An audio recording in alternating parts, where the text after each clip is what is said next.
प्रिय विद्यार्थियों, आज हम सीखने वाले हैं सेंटेंस। सेंटेंस को हम हिंदी में वाक्य कहते हैं। तो आज हम इस वीडियो में जानेंगे कि सेंटेंस क्या होता है, वाक्य क्या होता है और इसके कितने प्रकार होते हैं। तो सबसे पहले जरा इन दो सेंटेंसेस को देखिए, दो उदाहरण को देखिए। A boy is he good.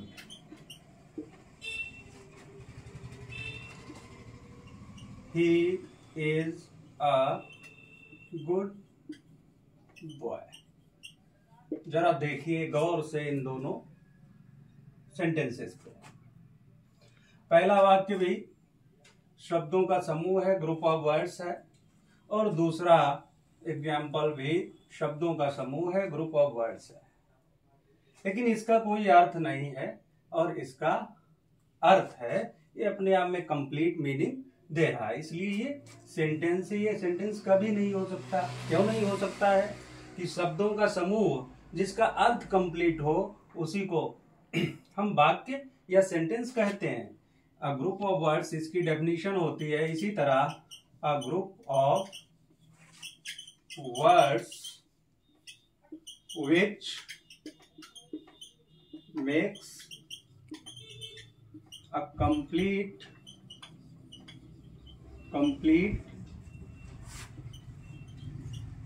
sense is called a sentence। इसकी डेफिनेशन, इसकी परिभाषा भी कहती है कि शब्दों का ऐसा समूह जिसका अर्थ कंप्लीट हो, पूर्ण हो, उसी को हम सेंटेंस कहते हैं। वही सेंटेंस कहा जाता है। अब पहले वाला शब्दों का समूह है लेकिन उसका अर्थ कंप्लीट नहीं है, इसलिए सेंटेंस नहीं हो सकता है। दूसरा एग्जाम्पल, दूसरा उदाहरण, शब्दों का समूह है और इसका मीनिंग कंप्लीट है, इसलिए ये सेंटेंस है। राइट। अब हम आगे बढ़ते हैं और देखते हैं काइंड्स ऑफ सेंटेंस। वाक्य के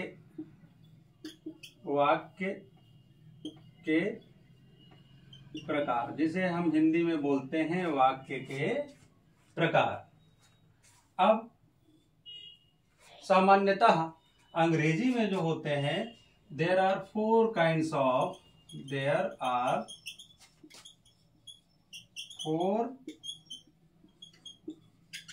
ऑफ सेंटेंस। वाक्य चार प्रकार के होते हैं। कितने प्रकार के होते हैं? चार प्रकार के होते हैं। अब हम देखते हैं चार प्रकार के कौन कौन से होते हैं।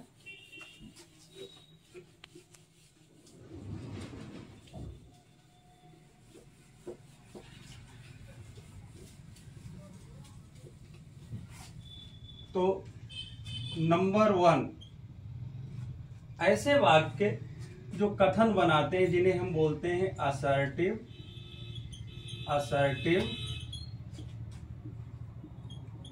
सेंटेंस, कथनात्मक वाक्य।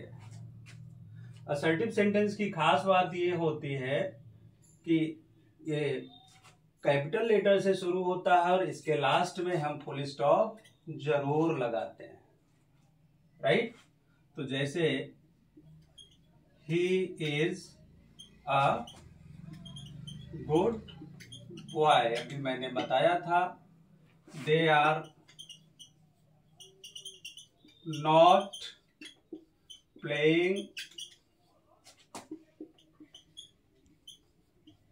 cricket। राइट। अब जरा इन दो एग्जाम्पल्स को गौर से देखिए। तो पहला जो हमने देखा, पहला उदाहरण किसका है? अफर्मेटिव का। किसका? अफर्मेटिव। राइट। तो इससे हमें पता चलता है कि जो असर्टिव सेंटेंस या स्टेटमेंट होते हैं वो अफर्मेटिव होते हैं और दूसरे सेंटेंस में नेगेटिव वर्ड नॉट लगा इसलिए नेगेटिव हो गया। दूसरा उदाहरण क्या है, नेगेटिव है, राइट। तो इस तरह से जो असर्टिव सेंटेंस होते हैं वो अफर्मेटिव और नेगेटिव में क्लासिफाई किए जा सकते हैं। अब इसका जो दूसरा प्रकार होता है जिसे हम बोलते हैं ऐसे वाक्य जो प्रश्न पूछते हैं, उन्हें हम कहते हैं इंट्रोगेटिव सेंटेंस, जिन्हें हम हिंदी में बोलते हैं प्रश्नवाचक वाक्य। ऐसे वाक्य जो क्या करते हैं, क्वेश्चन पूछते हैं, सवाल पूछते हैं। जैसे आर यू हैप्पी, तो सबसे खास बात ये लिख दिया आर यू हैप्पी, लेकिन अगर आप क्वेश्चन मार्क नहीं लगाएंगे तो आपका सेंटेंस रॉन्ग होगा, right. What is your name. तो हमने यहां देखा कि इंट्रोगेटिव में भी दो हमें अलग अलग तरह के सेंटेंसेस मिल रहे हैं। एक ऐसे सेंटेंस जो हेल्पिंग वर्ब से शुरू हो रहे हैं और दूसरे जो WH वर्ड से शुरू होते हैं। इसलिए इंट्रोगेटिव को भी दो तरह से क्लासिफाई किया जाता है। एक ऐसे जो हेल्पिंग वर्ब से शुरू होते हैं, इन्हें हम यस या नो टाइप, यस या नो टाइप क्वेश्चंस कहते हैं। क्यों कहते हैं? क्योंकि इनका जवाब हम यस या नो में दे सकते हैं, इसीलिए इन्हें यस और या नो टाइप कहा जाता है। अगली बात, ये हमेशा हेल्पिंग वर्ब से शुरू होते हैं और बात अगर हम हिंदी में करें तो हमेशा हिंदी में क्या से शुरू होते हैं, इसीलिए इन्हें यस नो टाइप कहा जाता है। कुछ क्वेश्चंस ऐसे होते हैं जो WH वर्ड से शुरू होते हैं, क्वेश्चन वर्ड से शुरू होते हैं, इन्हें WH टाइप क्वेश्चंस कहा जाता है। तो एक बार फिर से, सेंटेंस कितने होते हैं? 4 प्रकार के होते हैं।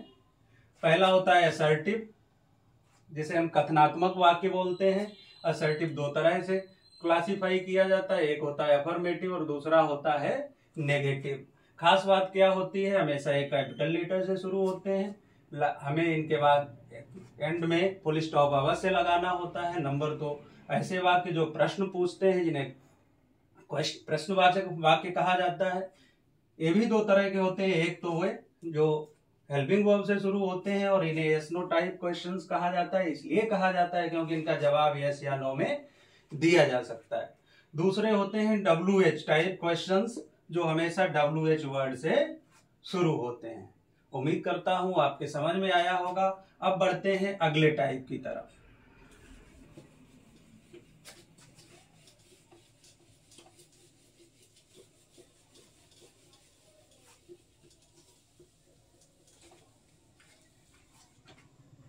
जो थर्ड टाइप है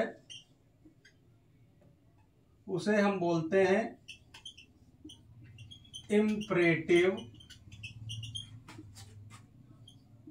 सेंटेंस। इम्परेटिव सेंटेंस जो होते हैं,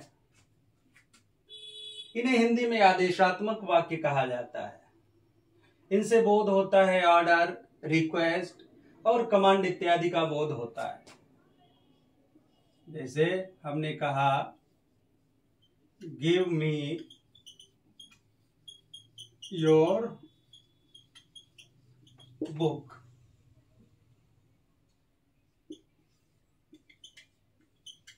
ब्रिंग ए ग्लास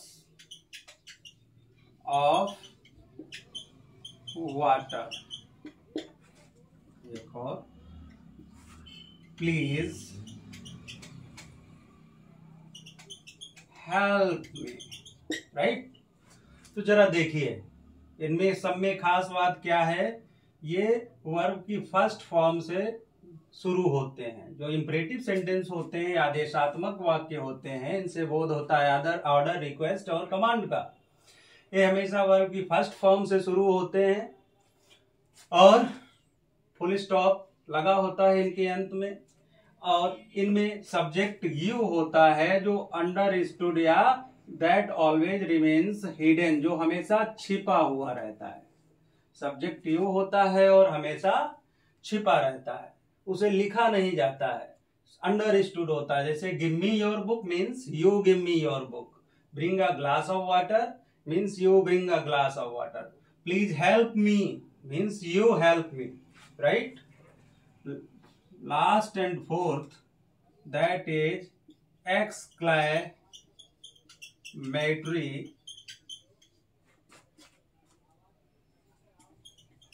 सेंटेंस, जिसे हम हिंदी में बोलते हैं विस्मयादिबोधक वाक्य।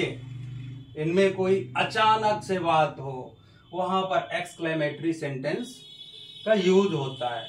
जब कोई बात दुख प्रकट करने की हो, खुशी की हो, किसी की तारीफ करते हैं तब भी एक्सक्लेमेटरी सेंटेंस होता है, किसी को विश करते हैं, किसी को आशीर्वाद देते हैं तब भी एक्सक्लेमेटरी सेंटेंस होता है। इसमें हमेशा मार्क ऑफ एक्सक्लेमेशन लगा रहता है।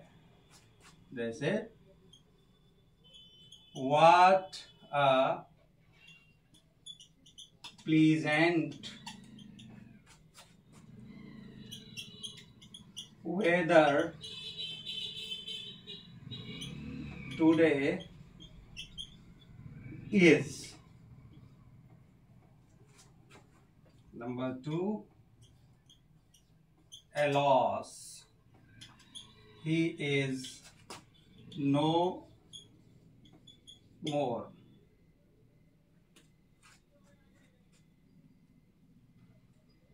right? Hurrah, we have won the match. तो जब कोई अचानक से बात होती है वहां पर एक्सक्लेमेटरी सेंटेंस का यूज किया जाता है, और इसके साथ में हमेशा मार्क ऑफ एक्सक्लेमेशन जरूर होता है। किसी को आशीर्वाद देना हो तब भी हम इसका यूज करते हैं, may you live long, right. तो इस तरह से जो अब हमने सीखा आज, सेंटेंस क्या होता है, ग्रुप ऑफ वर्ड्स होता है जिसका अपने में कंप्लीट अर्थ होता है। 4 प्रकार के सेंटेंस होते हैं, असर्टिव, इंट्रोगेटिव, इंपरेटिव और एक्सक्लेमेटरी सेंटेंस, राइट। उम्मीद करता हूं आप लोगों की समझ में आया होगा, और सेंटेंस के पार्ट्स जो है वो हम अगले वीडियो में आप लोगों को समझाएंगे। थैंक यू, धन्यवाद।